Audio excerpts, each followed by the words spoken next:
Hello and welcome to the EMS Handoff podcast. This is David, and along with my co-hosts Bradley Dean and Eric McCullough, we are your source for all things EMS.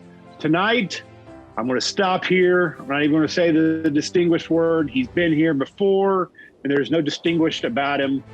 But he does have one of our EMS Handoff shirts on. He was one of the first ones to buy them. He's flaunting it tonight, so he's distinguished because of that. But before we get there, we're going to jump over to Bradley Dean, see how things in North Carolina land are going. It's been great. So last weekend and this weekend, I was actually in the trenches. We were doing trench rescue based off of some of the stuff that we talked about with Doug and everything else that spurred lots of discussion here over the past week after that podcast posted. So it's been great. Weather held out for us to be able to do it. I was wondering if you heard anything from that, because I feel like you above all would get a lot of feedback about that podcast episode. Yeah, so it spurred quite a bit of discussion locally and a couple other places here about getting more paramedics trained in doing rescue. That's awesome. Well, that's what we're here for, is start the discussion. So, good to hear that. Now we're going to go to the other side, the one that decided to jump the gun before his name gets said. And that's because he's been posting on our social media, going all but viral, asking about the quotes or the best advice and recently the best books to put on the EMS reading list. So, yeah. Eric. So here's the thing, I do want us, we were talking, you're just talking about a conversation starter. Well, please come to our Facebook page. If you're listening to this podcast, YouTube, we got our YouTube out. I do want to make sure that people know that our YouTube page is out. Hopefully we'll have some stuff coming out there. I'd like to be able to at least discuss some of the stuff that's going on Facebook, because a lot of people are making really good suggestions, not only from the advice and from the leadership stuff. I'll have more stuff that I think that would be wise for people to have. And I think our group is niche enough to where they're niche enough and professional enough, and maybe not professional, I don't know, but they're at least engaging. So it's been pretty exciting this week just to be able to talk and hang around with some of that. Well, I tossed on a couple of books there, and I think it's a great conversation because we've got a good Facebook group out there, and to see that and that engagement, there were all really good comments, and really thought that was kind of interesting. So good putting that out there. But before we introduce our guest this evening, we'd like to thank our podcast partner, the Journal of Emergency Medical Services. They've been a tremendous partner to the EMS Handoff podcast. That's been easy for me to say this week. While the EMS Handoff serves for your source for all things EMS and the podcast first, Jim's has been an industry leader in our profession for many years. So make sure to go by their website, support their efforts to keep the industry informed, and also check out our fellow Jim's podcasters that are out there as well, keeping the EMS Today podcast plugging every week. So make sure to go by Google, Spotify, or Apple and follow the EMS Today podcast. And with that, I'm going to toss in a plug, like Eric said as well. Our YouTube is up and running, and we're getting a ton on these video feeds every week. So make sure we're also going to be tossing in a couple of shorts every once in a while here and there, following up on some of our episodes as you see here. So don't forget to find this fine apparel that our distinguishedly dressed guest of the evening has went and found with our Pursue partner in apparel. The Pursue company is providing some short sleeve, long sleeve, and hoodies. As you see us all, except for Eric, I don't know what's going on with him. Make sure to check out the Pursue companies at pursueoutfitters.com/EMS Handoff. Pick the color of your choice and get started. So, Bradley Dean, before we waste any more time, we're going to get into this great topic. Let's introduce our guest for this week. This week, we've got Jason Haag. He's back with us. He's a well-traveled EMS educator, a powerful speaker, does a great job at conferences. He's currently a quality assurance analyst, and he's has more than 18 years of fire and EMS experience. He started in 2003 as an advanced to the paramedic level in 2006. In 2008, he studied at the University of Maryland, Baltimore County to obtain a certification in critical care transport. And he's got lots of experience transporting critically ill patients, doing a lot of stuff with QA. He was an EMS supervisor from 2010 to 2018 and teaches all over New York. On his days off, he does stuff with the Rotary, Ducks Unlimited. Jason, thanks for coming back and being a repeat offender. Okay, Jason, you hold on. So how much have you got to pay Bradley to say all that stuff? I wrote it. He read it. Powerful I cut it. conference presence that's doing all of this good stuff. We've already talked to you once, but really? But I cut it down. He's got a full page of stuff that he does. He went and talked to Wes and they typed it all out. It's all legal. It's all good. Yeah. All right. Is there anything else, Jason, you'd like to say about yourself before getting started today? Then since our last episode, my house has grown by 8 legs. So it all depends on exactly how that happened as to just how much of a concern we put into that, because it could just be 2 4-legged things or 4 2-legged things. That's a completely different aspect altogether. I've got a 12-week-old yellow lab and a 9-week-old chocolate. So, while the kids are great, adding 4 2-legged things would have been a lot more concerning there. So, right. The 2 4-legged ones are great. So, welcome back, Jason. Go to hit your kind of wheelhouse as we talk about documentation. Last time we talked briefly about those patient refusals, no patient contacts, and we're going to expand on that just a little bit as well into those areas as well. So let's go ahead and just jump in, and I give you the opening salvo on that. So what is it about patient refusals, no patient contacts, those kind of things that we need to know? So there's a couple things that happen with those, right? We'll look at it from the medical legal side first, clinical and medical legal, and we'll talk about a little bit about documentation as far as reimbursement goes with these encounters. The first thing that I always bring people's attention to with this topic is that these are going to be your longer charts for the most part, unless they're a critical ALS chart with multiple interventions. These charts are typically, especially if it's a patient refusal against medical advice, those are typically going to be your longest charts. And most likely some of the charts that are going to come back later, either in a positive or a negative manner, depending upon how things go. Patient refusals always kind of scare me a little bit. That changed a little bit with COVID. The landscape of that changed, and we'll talk about that a little bit more in a few moments. But I don't like doing refusals, especially when there's something blatantly wrong with a patient. You have to document your conversations, which is important. You also have to really document the patient's decisional making capacity. And what is that? What's decisional making capacity in North Carolina? What is it in Tennessee? What is it in Texas? What is it in New York? All right. I always make the statement that, if you're looking for somebody to be able to refuse care, they have to be competent. But what's the definition of competent? If you get 3 lawyers in a room and ask them what the definition of competence is, you will probably have 6 different answers.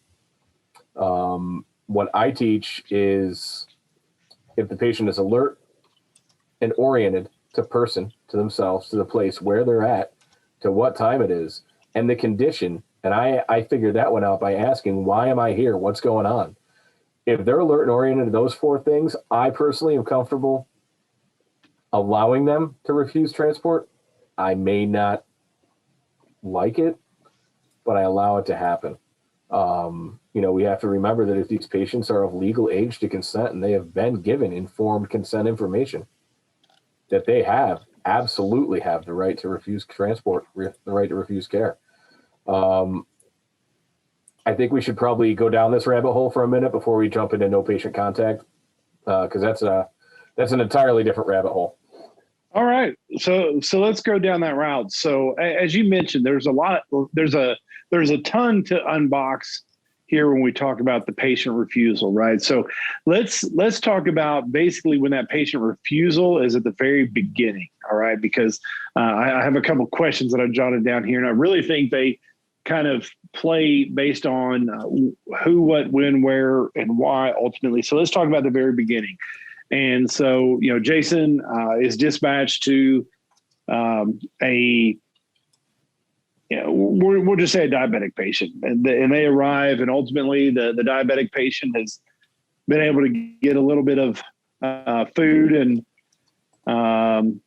something to drink. Family caught it and started bringing that sugar up. So by the time you get there and things are all fine. So that patient feels like, I don't want to go to the hospital. I don't know why they called you. So let's talk about that. Let's get into what we should take a look at.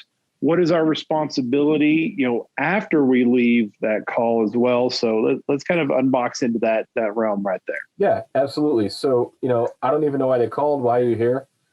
Hey, somebody was concerned.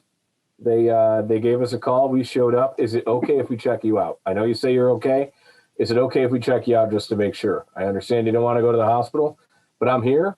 I'd like to make sure you're okay. Is it all right if we do that?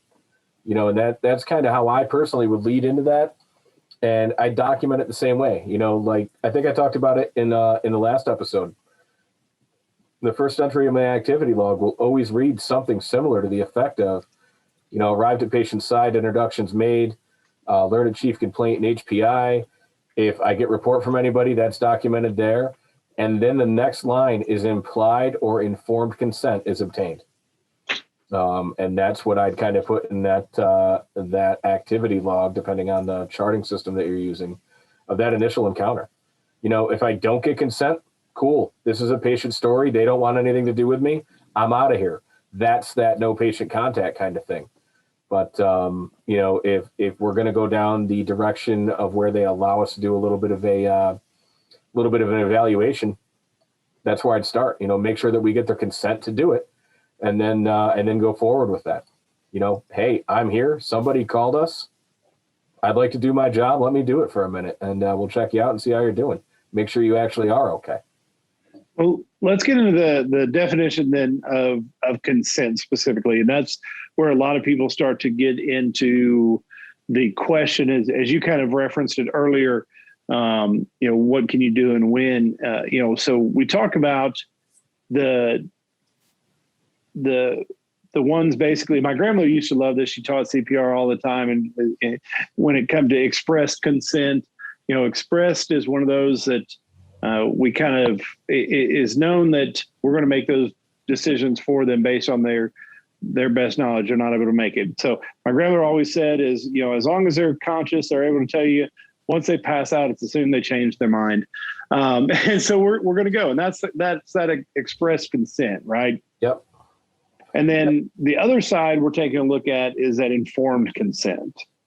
And that's where we kind of have to be rather detailed in what we're doing. So that's when that person tells you, you're responding to Eric, and Eric says, yes, you can. And that informed portion is you've gone through your process and said, hey, this is what I need to do. I need to check some vital signs. I need to ask you some questions. Do you care if I do that? Right. Yep. So before we ever do anything, we get into, hey, because if we don't get one of those, if we don't have those, then we can actually get in trouble before ever getting into patient refusals. Sure. Absolutely. Thankfully, it doesn't happen to us often. But, before I took this job in documentation and billing that I have now and read a bunch of other people's charts, I was doing QA for my agency, but hundreds of different agencies now. I saw somebody, and I think I mentioned this last time, I saw in their chart that they documented that they got consent on the first entry of their interventions. And ever since then, I've done the same thing. I probably spent 15 years taking care of patients and never once documenting that I ever had consent to touch them. And by the grace of God, I didn't get hung up. I didn't get put in a bad place. So documenting that these patients are actually allowing us to touch them and to treat them and assess them is huge. And if you ever end up going into a bad spot with one of these refusals, well, you're on the stand, Mr. Haag, this patient, you didn't transport this patient to the hospital. Did you have their permission to not take him to the hospital? Well, absolutely. As a matter of fact, when I first got there, I had their consent to assess them. And then you can continue about your documentation and see that the patient understood the risks of refusal and adamantly refused, however many times you document it. But that consent initially is so important. And it leads us down the rest of this. So you start baking that into like your documentation process as you're writing. You'll be like, so you get like consent for procedures and for destinations and things like that. You'll doc, because that's a really good idea to put as part, because I know it's part of like in hospital clinical documentation. You have to document, have signatures on consents. But I guess we don't think about that, because the only time we think about consent, and this is going kind of off the refusal reservation right now, because the only time we think about consent is during refusals. We don't think about it when we're getting ready to do an IV on somebody or give them a medication or something like that. Yep. Patient allows writer to perform, venipuncture, 18 gauge in the left AC, blah, blah, blah, blah, blah. I don't necessarily do patient consent to transportation. I document where that patient wants to go. Patient requests transport to ABC Hospital for evaluation and treatment. If there's any discussion, obviously that'll get documented in there. In the realm of refusals, documenting the HPI, and I usually close the HPI with where the patient wants to get transported to. In these cases, if I know that it's a refusal up front, patient requests evaluation by EMS only. Initially refuses transport to the hospital. And then obviously as the call continues, I'd get a little bit more into the meat and potatoes of that. But right up front, if it's this particular case, the diabetic that's like, I'm fine, I don't even need you, why are you here? Right up front, that'd be right in the HPI immediately. What would you say to, okay, so here's a scenario. So you get on scene, bad diabetic patient, hypoglycemic, altered, all that stuff. They get an IV in place. They give dextrose. He wakes up. He wants to refuse care. So there's a lot of, not only services, people I've talked to, experiences have had, things like that, where it's just like, sorry, buddy, you've got an IV and you got to go with us. What have you come across a situation similar to? I've come across situations similar to that. Luckily, I work in a system where we're allowed to, if there's an IV in and their sugar's up and they're going to have somebody hanging out with them, or they've eaten some complex carbs, I say that IV, see you later. And if the patient doesn't want to go to the hospital, we do not take them to the hospital. And that's become a little bit more time consuming. We eliminated D50, much like a lot of other systems have, and we went to D10. Obviously a little bit more clinically less shocking to the body.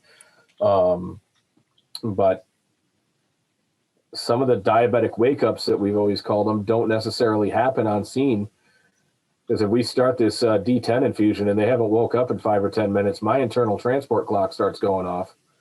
And maybe by the time their sugar's up high enough, we're already on the way to the hospital. Yeah. And obviously I can't drop them off on the side of, bumpy New York State Road and let them out. That's not a thing. You can't drop them off at Krispy Kreme? If we had one, I'd drop them off there. Yeah, see. What would you say if someone were to ask you, what's the dark side of informed consent? Because expressed consent is one thing, informed consent is quite the other. Like our favorite's implied consent. We like that one. That's our favorite one. Yeah, that's the go-to. But what's the dark side of informed consent? Informed consent's dark side is it could be changed basically whenever they want it to be changed. Okay, I don't want you to touch me anymore. I'm done. You're out of here. You're done. Time's up. And we'll sometimes get that with our with some of our mental health patients and maybe some of our developmentally delayed patients that still have competence. But you get a patient, for example, somebody that's on the autism spectrum, maybe somebody with Asperger's. Everything's good, and for some reason something switches, and all of a sudden, no, go away. You're not touching me anymore. That's the dark side of informed consent, is it can change. And so you actually with that, going directly where some of my next are, is we're responsible to listen to that no matter where it occurs. As you mentioned, going with the D5, D10, drips. Now, like so many places are going to, you may literally be in the middle of your transport. You're waiting there and going to see, and we'll come back to talk about the issues about transporting or not transporting after you've treated a patient, but at any point in time, they have that ability. And the minute they revoke that consent, whether it's for a specific skill or even the transport, you have to listen to that, because if not, that places us in a position that, additional legal matters exist. But as you were saying, the end of week in New York or even here in Tennessee, if we're on the back roads and the patient absolutely states that they want out of the ambulance now, and you can't talk them in, and they have the rational understanding, going back to that informed consent, they know that they're getting off on a roadway. If we continue to take them, then we can get in trouble for kidnapping or other aspects. So this refusal doesn't only exist in the realm of transport, as we've kind of talked about. As you mentioned, it's about specific skills. So a patient has rights to accept or reject any treatment that you may offer. Right. And it may not be all treatments. It can be just, I don't want that, or I don't want this, right? Right. It's not good enough just to document that either. Depending on your system, at least where I practice, we have that refusal form that not only says transport on it, but IV, spinal motion restriction, medication administration, all sorts of treatments. This documenting that the patient refuses is not good enough, because that's your word against theirs. That signature is gold. That signature is huge. That's physical proof of their refusal of that particular treatment.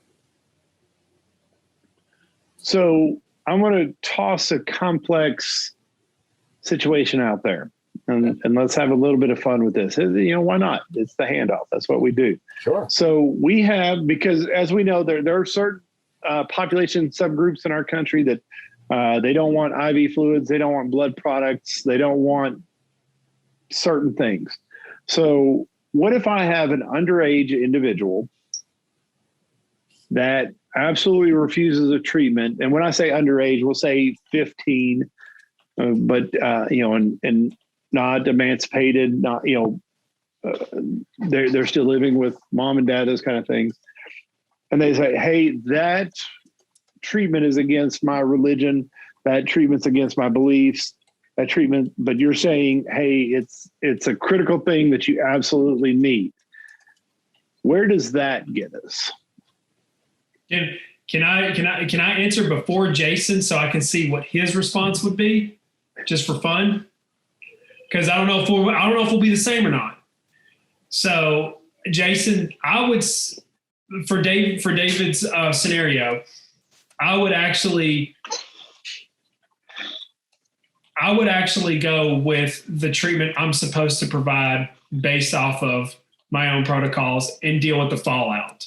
I have not been in that position. So I'm telling you, and I'm nervous about saying this because I'm recorded. I can get blasted by everybody on Facebook and thankfully on Instagram and hopefully more on YouTube. I'll get blasted on there too. But I'll continue to follow those guidelines and hopefully try to reach somebody that can, give me some better direction, like a parent or something like that. But if I'm put in that situation and I'm the medic and I'm going to document this, you're going to be reading my documentation. It's going to say, I gave this treatment even though it was against their religious things because he didn't want IV fluids and I gave him IV fluids. So what do you think, Jason? Are you going to go after me? Are you with me on that? Or? I'm with you. They're not at the legal age of consent. I cannot contact anybody who is of legal age of consent and legally responsible for this patient. I'm going with you.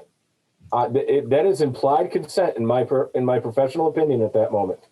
If the patient's a minor who's not able to sign or consent for themselves, I am taking implied consent in that particular case as a person of rational thought in the same scenario would consent to that, right? The same kind of consent that we think of that we consider having if somebody's unresponsive. That's essentially what we have here as far as consent goes, because there's nobody who's able to respond to us. We can't reach a legal guardian. The patient's not able to consent themselves. That's implied consent. Yeah, no, and actually that brings up a really good question. This is a good scenario because I guess we're supposed to function based on our protocols, based on our standard operating procedures. And I think that's the hardest part I have about this scenario. Don't get me wrong. There's a moral and ethical part of me that doesn't like my answer. I don't like my answer. I don't like the fact that if my religion was, I don't want them giving IV fluids without consent because I don't want venipuncture for whatever reason. As a parent and my child had it done, I would be really upset. And as a provider, I could see that and be like, as a moral and ethical guy. So I think this scenario has the three facets of moral, ethical, and legal, which if you're in EMT, education land, they just group them all together. They just say medical, legal, ethical, when really it's like, it's kind of separated out. So I'm doing the legal right thing, but I don't know if I'm doing the ethically the best thing for this patient. Right. So do you take the time on that, Jason, to say, hey, I'm going to try to reach out to the parents first? Absolutely. Depending on the severity and obviously what you've got in front of you. Right. And frankly, at the end of the day, if I have time to sit around on a cell phone and wait to get a hold of dear Aunt Sally or whoever, and the treatment's probably not that important, right? If the patient is critical and there's question about it, it's just going to get done, like Eric said, and we'll deal with it later. I would much rather have to answer for something I did in the best interest of the patient than answer for listening to a 15-year-old who could have been totally telling me something totally off the wall, not in conjunction with their legal guardian at all, and then have to answer for possibly for patient neglect or that's much higher up than a protocol violation. A protocol violation is one thing. I can deal with that. A charge of patient neglect, that's something I'd have a significantly harder time with. It's almost like you're doing risk stratification from what it sounds like. You're trying absolutely. It's for anybody out in the interwebs that's ever listened to a guy named Gordon Graham, the owner of Lexipol, he does a phenomenal talk on high risk, low frequency. This is a high risk, low frequency situation. And those are the ones that could get you in the most trouble, right? Anybody that's out there, YouTube, Gordon Graham, high risk, low frequency, it's 15 minutes well spent. Absolutely. I use it in talks all the time because I can't explain high risk, low frequency better than Gordon Graham can. It's just not possible.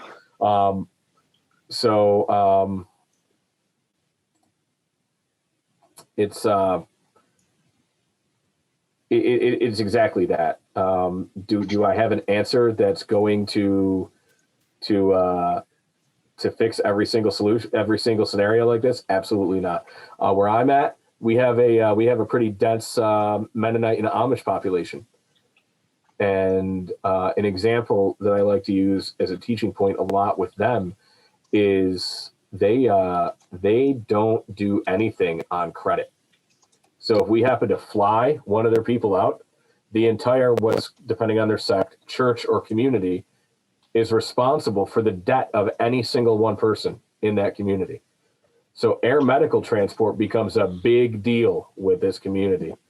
And to the point where they have consented to have a pediatric patient whose head was run over by a steel tractor tire to a local community hospital and the kid was still alive, versus being flown to a level 1 trauma center that was probably a 10-minute flight versus, 50-minute ground transport. They wouldn't even consent to the 50-minute ground transport. They will go to the local hospital, and it is God's will. And it's not even the parents making that decision. It's the church or community elder, but that's their hierarchy. And we've actually went so far as to have them come in to our EMS classes and our Con Ed classes and explain this. But yeah, you could get that with multiple other sects of religious beliefs, of personal beliefs. And man, you've kind of got to follow it, right? But if they're under the age of 18, if they're under the age of legal consent, that's a problem. So we fall back to this implied consent thing. So it'd be interesting as well, because this also may kind of develop our transport as well. So as you were kind of mentioning, depending on the environment, but going back to our 15-year-old decision making, this is maybe where we decide, again, based on stability, to stop at that local hospital to get sized up for what they need, or to get the consent versus going on to a more distant transport as well. Right. So I have had situations similar to that where, I'm lucky enough to be in the middle of two very, very well known level 1 trauma centers that are also teaching hospitals, University of Rochester and Upstate Medical University, literally right between them. And I've actually had situations, locally where the kid's like, oh, my parent works in Rochester, my parent works in Syracuse. And when we're trying to reach them for consent, I make the decision to head to one of those hospitals instead versus going local. I actually, if I can come up with a reason that's good enough to take them to one of those centers and I can get them closer to their parent, perfect. So another thing to kind of take into consideration if you're, in this particular scenario. Well, and one of the things I want to kind of come back to is something you said just a minute ago. We could come up with, just the four of us could probably come up with 100 different scenarios right here. The idea here is to not answer all those scenarios for you, but just kind of give you the thought process behind as we see. Now, as you mentioned, as we start into some of this, as I get into that documentation, what I'm thinking, taking on very similar thought process as Eric is, I've made the decision that I am going to do this treatment because I know it is what is right. We've kind of decided that implied consent is the area that we're going with because this individual is underage and not sure if they're making the right decision. But it is one of those things that we should document that the patient did object. However, we made the decision to do this because of implied consent. Based on the time I was not able to get to a individual of legal authority, and I did this on the best interest of the patient. Correct. So what would that look like to you? If you said 100%, this is what needed to be, continuing on with our scenario, what does that look like for you? On a PCR? Or Yeah. Pretty much exactly what you just said, David. Patient presented with blah, blah, blah, blah, blah. Patient verbally refuses IV fluid based on religious beliefs. Unable to obtain contact with a legal guardian after multiple attempts via whatever method. These days, cell phone, right? We're not going to try them on a ham radio or something. Multiple attempts to reach a parent or legal guardian by cell phone and I'll actually document the numbers that I was provided with. Because, how did little Johnny give you the right cell phone number? Yeah, these are the three, right? That just covers your backside just a little bit more. Was unable to contact a legal guardian based on the patient's condition. It's the opinion of this writer that is the best clinical course that the patient receives XYZ treatment. XYZ treatment is provided to the patient based off of implied consent, and continue on with your PCR from there. That I'm based on the patient's condition and implied consent, I opted to treat the patient with this treatment modality. And then, of course, right after that, you have your subsequent reassessment. The patient was positive, negative, or stayed the same. Absolutely. And probably later in that chart, you're going to see another documentation of another attempt to contact, especially if we get the patient stabilized, another attempt to contact legal guardians. Now, one of the things I have done in the past as well is because I knew that the patient's complexity was bad enough that I didn't have enough time. So I passed that information off to dispatch and said, "Hey, I need you to contact and relay," and we could do that as well. And we just document that as well. Provided these numbers to dispatch, attempted to gain contact, and it didn't occur. So, sure, and the documentation of those attempts then falls back onto that dispatch center, right? They should have recordings of the radio request, recordings of the phone. As long as you're documenting that you contacted whatever dispatch center. The commercial service that I worked for covered 4 counties. Now I work for a county service, so it's pretty easy. We have one dispatch center to worry about. But as long as you document what dispatch center you reached out to and the time, if there needs to be further proof of that done, then it can go through that particular dispatch center. All right, so it comes back as burden of proof, right? To protect yourself, it comes back looking for that burden of proof, which you have to provide at that point.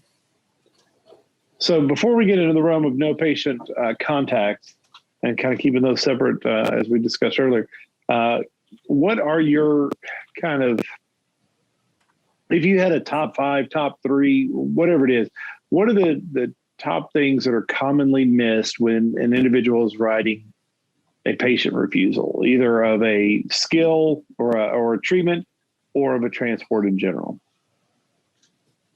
If we stick with the concept of patient refusals here, I'd say the first thing that we are horrible at documenting industry-wide is the patient's understanding of the risks of refusing treatment and or transport.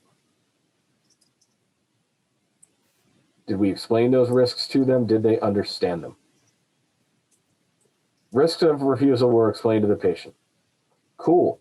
We don't document anywhere in there, for the most part, as an industry, that they understood that. We don't document that they understood the risks of refusal. We just document that we explained them to them. Woohoo! We said something to a brick wall. That's awesome. It didn't answer us. It didn't tell us that it understood. So, and those also have to be reasonable as well. So sure. The reason why I say that is I have heard, going back from my days of being precepted to watching other providers in the field, one of the things I commonly heard is the risks associated with this could be up to and including death. Right. And we all know that, of the probability, okay, yes, if everything absolutely goes wrong, you may die in the next 2 hours. Chances are, if we're having this conversation, it's not there. But one of those scare tactics, because so many people are concerned with, well, if I don't transport this patient to the hospital, we don't get paid, so I need them to go. So, hey, your stubbed toe that may be a broken foot may lead to death if you don't go to the hospital now. So we need to be accurate with what those are. Like, look, there are some risks. Here's the things you need to look at. Call us back if it doesn't work. Absolutely. Listen, if you don't go to the hospital, this could be broken, and if it needs to be set and you don't get it set, it could cause some more permanent issues or things that need to get corrected later. But if you still want to refuse, that's okay. If it gets worse, like you said, give us a call back later. You could have this up to and including seizure, coma, death. I see that on charts all the time. And no, you're not going to have seizure, coma, death from this. It is 99% probability that will not happen. If you stubbed your toe and whacked your head and are on blood thinners and you didn't tell us, maybe, but probably not. Kind of sounds like the side effects of every medication that is on TV these days. Right. This could lead to you having a bad cough and, oh, you may die after bleeding. Okay, we're about to get sued. That disease comes with a hot chick and a puppy. Can I have that? No. Yeah. Okay, there goes. We're off the rails now. So that'd be the first thing. The second thing, real quick, I've got three of them. The second thing would be decision-making capacity. Patient A, no times 4. What the heck does that mean? You're on the stand in 5 years. Mr. Haag, you document in your chart here that the patient's A and O times 4. Can you define that for the court?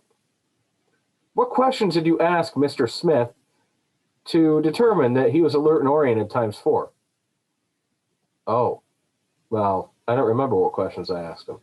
Oh, you can't remember what questions you asked him. How then can you tell us without hesitancy that the patient was in fact alert and oriented times 4? Oh, you can't. Oh, okay. So decisional making capacity is the second one. And then the third thing, and this sounds really cliche, but it is so important in this scenario of refusals.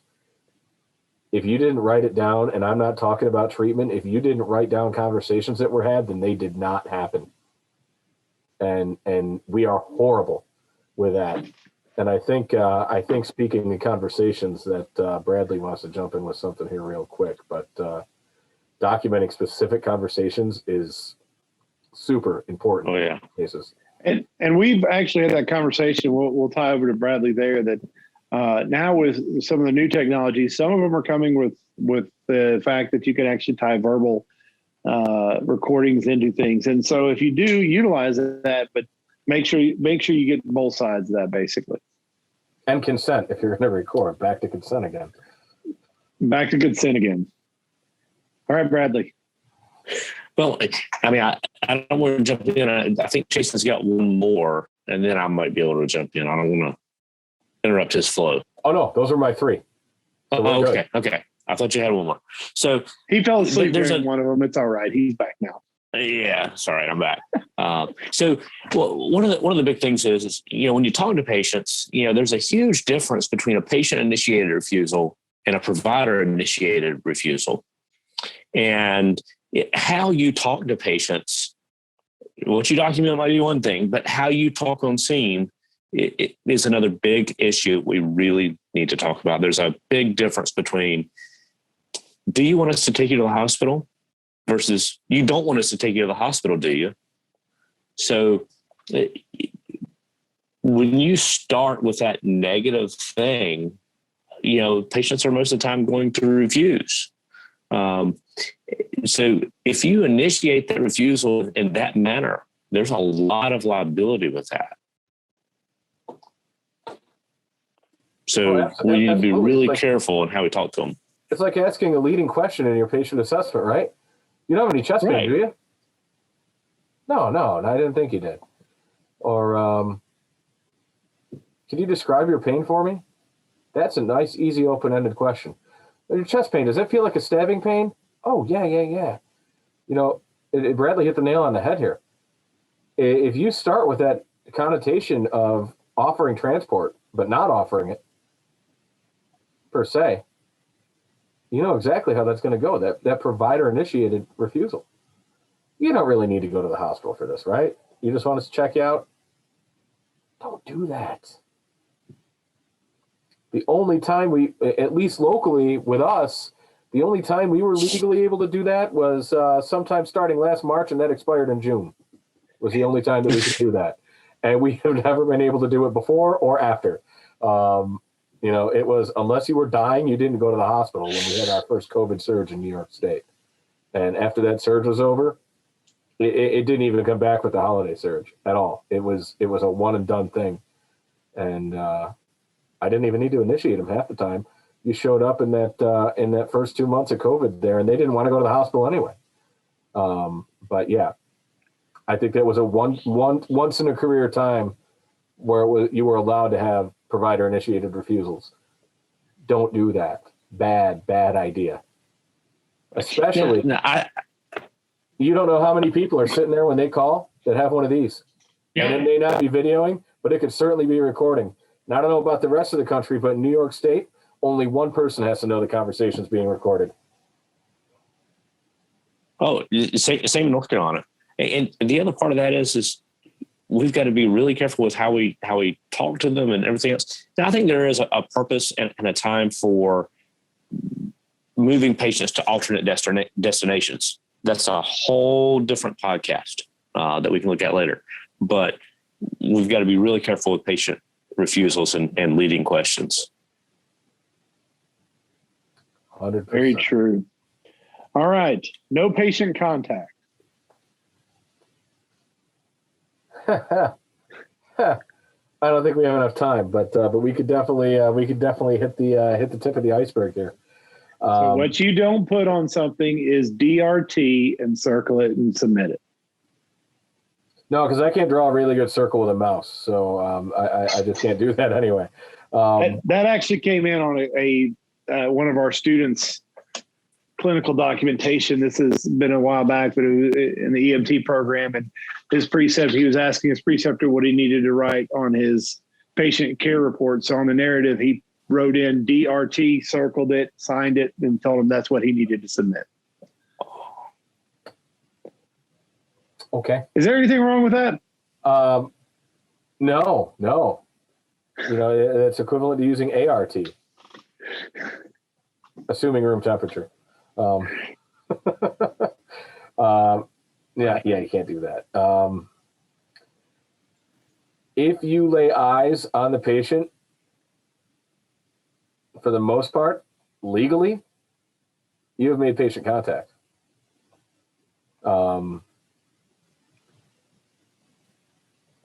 And it's hard between one system and another. And I'm not only talking EMS systems, I'm talking documentation software systems as well. You show up to a car crash. This is a great scenario. Third party call to a car crash. You know, cell phone hero saw a car crash and called it in as they drove by, and they send the world. You know, they send the police department, fire department, EMS, and ALS. Everybody goes. Unknown injury traffic crash, because the cell phone hero couldn't bother to stop. They just saw a car banged up and they called 911 because they're helping. And we get there, and not a single one of the occupants of these vehicles wants anything to do with EMS at all. We've laid eyes on these patients to be able to find that out, right? So I'll pose the question of, do we need to get their name, address, telephone number, birthday, and all that, and have them sign a piece of paper? Or is it sufficient to write, arrived on scene of a 2-car property damage motor vehicle collision, all occupants of the vehicles are over the age of 18, and refuse any contact with the EMS? So I'll go ahead, since Eric popped in and answered this, the one I posed earlier, go ahead and answer this one from my thought. If they're willing to go through the process with you and engage, then I think you engage with them and you document what you find out. But if they don't, you document to the best of your ability, just like you said there, and move on. And, you know, because I do know that there's a lot of conversation that we've had and really trying to get down into what authorities what we actually have. And the thing is you can document your assessment of these patients based on what you see, what you hear, how you interact, and you may not end up with anything. Right. It comes back to what we were discussing earlier, actually. Consent. Right. If that patient does not consent to us to evaluate them, patient refuses any contact with EMS, patient does not provide consent for an assessment, unable to obtain refusal signature, EMS returns to service. Now, let me change that just slightly before we move too far ahead on this. And what happens is, so I'm just going to use my daughter right now. So she's 17 years old. She's getting ready to graduate high school. When it comes to everything, one of the things that we have had to deal with for the last couple of years is the fact that when, she was a freshman in high school, people thought that she was a freshman in college. And so the problem is so she started driving last year, really at this point, about 2 years ago, because her birthday is getting ready to come up. But with that being said, she's been out and about what responsibility do we have? Because we use this on the other side as well to confirm that they are of age. Because you made mention, they're all appear above 18 years of age and deny consent. So what responsibility do we have in that?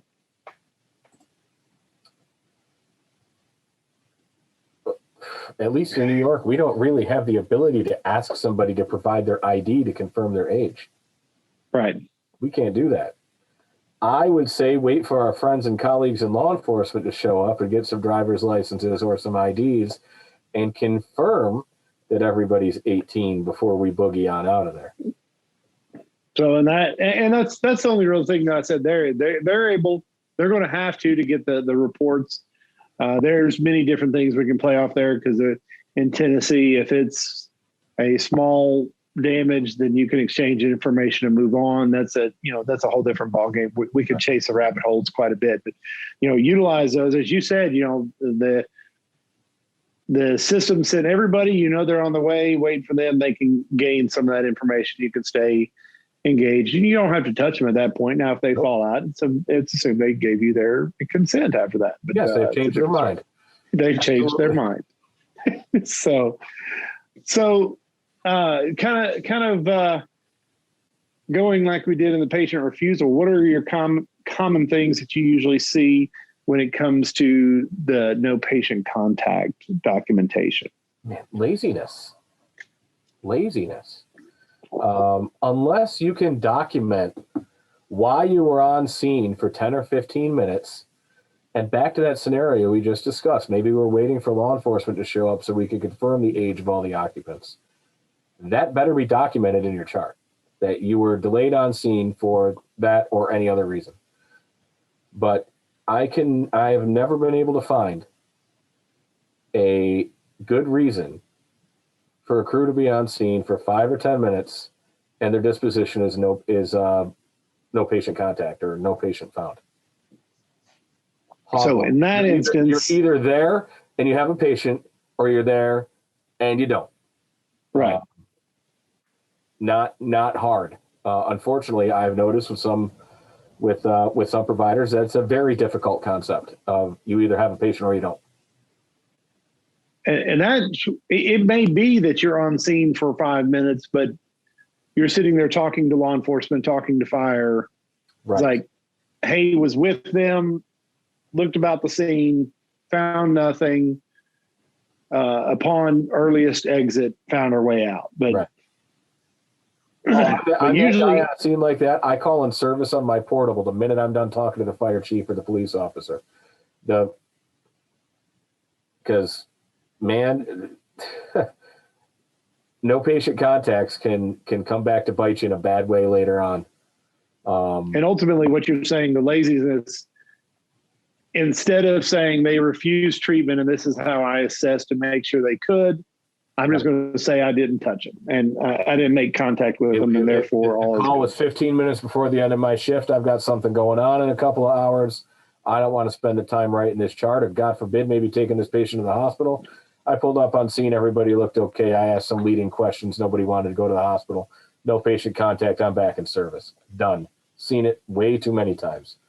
But laziness, I think, is the number one issue with no patient found charts. I think another issue with no patient found charts is not fully documenting the circumstances around that. And we just kind of talked about it a little bit with why there was no patient found. Arrived on scene waiting for verification of the patient's ages, or sorting out who was in what vehicle with law enforcement prior to clearing. The circumstances of it just need to be documented. Why was there not a patient found, or no patient contact rather? Another one is, you go for, maybe you're attached to the fire department for whatever kind of call you get dispatched to. Awaiting on scene for confirmation from the fire department that there are no patients, something like that. But then what's your disposition? Is your disposition no patient or standby? Depends on your system. I think, me personally, I think that button is one that we can just say, I don't need to document anything else. I didn't touch them. We're good. And so, all right. Well, as we get to the end of our hour talking about documentation, this is the second hour of talking documentation with Jason. We're going to get his final thoughts now on patient refusals, no patient contacts, in a short 30-second elevator pitch. Tell people what they need to know about documentation and refusals. Folks, document consent. Consent is huge. Document your type of consent that you obtained initially. If you're going to assess these folks, document your assessments and document that the patients understand the risks of refusing treatment or transport. If you don't have a patient, and you're documenting no patient found or no patient contact, make sure you really don't have a patient. For the ALS folks, if you get called with a BLS crew for an ALS link up and you see that patient, that's no longer a no patient found or a no patient contact. You got called as an expert with a higher level of care. And if you lay eyes on that patient and you're not canceled before you get there, you've got a patient and you were called as a higher level of care. So make sure you do your due diligence there. Now you can release that patient back to BLS or whatever, but please make sure that you're performing your job to the best of your ability, regardless of the circumstances. And it sounds cliche, but if you didn't document the circumstances, if you didn't document the reasons, and if you didn't document the consent and the patient's decisional making capacity, these things did not happen. And if you don't get a signature for the refusals, you have no physical proof of that patient's consent to that refusal either. So those are my final thoughts on refusals. All right, we're going to go over to Eric for his final thoughts. I think it'd be good to have a checklist for refusals. Just something that even if you put it on a note card, you write it down, put some scotch tape on it, whatever it is. Just get a checklist and have it ready to go.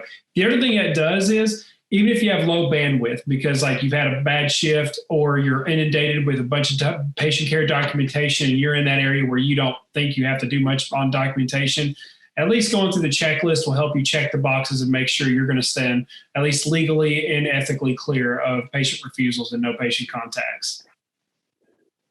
Just like an Army guy right there. Yep, checklist. Just aviation. Go, no go. You got it. You going to toss out there checklist too, Bradley?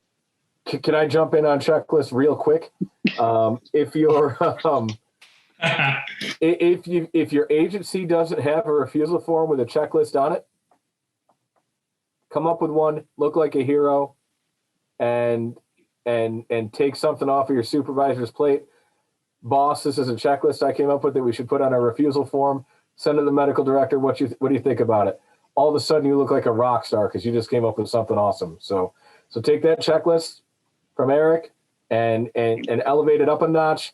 I'm doing a talk at a conference later this week, and the topic is I've been in EMS for years. Now what?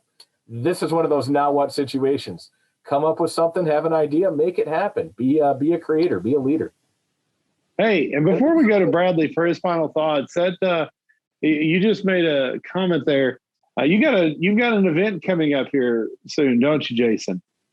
I've got one. I'm speaking at one this week. The initial assessment conference in the Southern Adirondack region in New York State, and Bradley and I are actually going to be together in the Capital District in New York in October at the New York State Volunteer Ambulance and Rescue Association's Pulse Check Conference.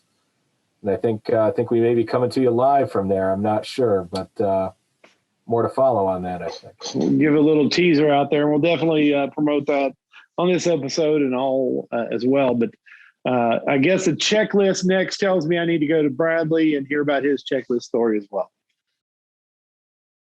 And he's muted. He forgot his checklist on how to unmute his microphone. I got the checklist out. No go. I got it. So I didn't want you to hear me typing a minute ago. So, but yes, checklists are great. I actually sent one of the articles that I did a little while back over to Eric for him to either post a link to or whatever that appeared in one of our EMS trade journals. But case closed is my mnemonic and checklist, which we can talk about at another time. But I use that as my checklist whenever I document refusals. So make sure that whenever you do that, you think about the 5 reasons for documentation as well, because it's the reason we document it's clinical, legal, operational, financial, and compliance. Biggest piece of this is being clinical and legal for refusals, because you may not get any financial reimbursement. So. All right. Well, Jason, another great episode. We certainly appreciate you being there. Thank you, sir, for taking time out of your evening to record with us. Oh, of course. Always love having you. Well, not too many times can you get by with talking about documentation for an hour, let alone going to a second hour and making it fun. But hopefully some people are finding good stuff from these and going to help them in their decision making, whether they make a checklist or not. They're checking through their mind and seeing. So we're going to wrap up today by thanking each and every one of you and letting you know that without your feedback, we don't know exactly what you're thinking. So make sure to go to our platforms, subscribe, rate, and review. When it comes to our audio podcast, make sure to see Jim's at EMS Today on Google, Apple, and Spotify. Subscribe, rate, and review to those as well. Excuse me, but don't forget about YouTube as well. We definitely want you to migrate over to our YouTube account as well. And let me just tell you guys, one of the things I love doing is watching these episodes. And right now, our 2 number ones, and they're almost going back and forth. And we're going to have to probably try to have both of them on in one episode. But Tyler Christofoli and Jason Patton right there tied side by side.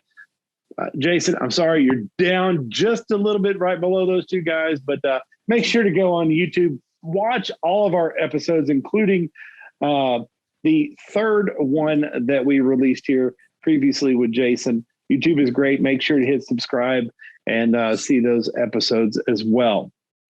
So on behalf of my co-host, Eric McCullough, Bradley Dean, this is David. Take care, stay safe, and always remember the value of your EMS handoff.